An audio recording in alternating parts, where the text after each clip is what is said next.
Selon les statistiques de la Commission nationale anticorruption, la région du littoral n'a pas fourni assez d'efforts durant l'année 2017 pour lutter contre la corruption. De ce fait, le poumon économique du Cameroun occupe le dernier rang national sur le classement des régions en ce qui concerne la lutte contre la corruption.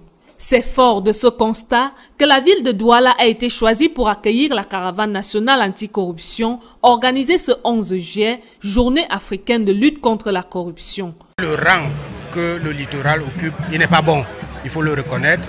Il est 10e sur 10 et ceci va dégringolant. Parce qu'en 2016, 8e, en 2017, 10e sur 10, cela veut dire que le littoral est en train de baisser. Pour amener les usagers à dénoncer les actes de corruption et de népotisme qui plombent le service public dans la capitale économique, une centaine de plaques anticorruption a été apposée dans l'ensemble des services publics de la ville.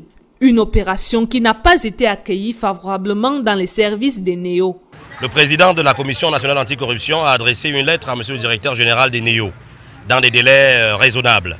Et malheureusement, depuis 2 jours, l'équipe de la CONAC n'arrive pas à accéder à l'immeuble siège des NEO. Pour les usagers du service public, l'initiative de la CONAC est à saluer. Cependant, il faut des mesures plus fortes pour tuer le mal à la racine. La CONAC peut faire des surprises, donc des visites inopinées.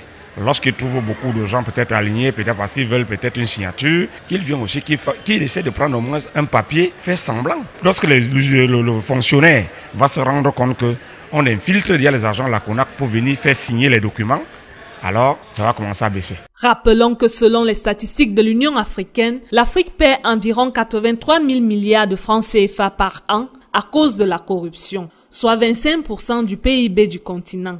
Il est donc impératif que chaque Africain fasse de la lutte contre la corruption un combat primordial.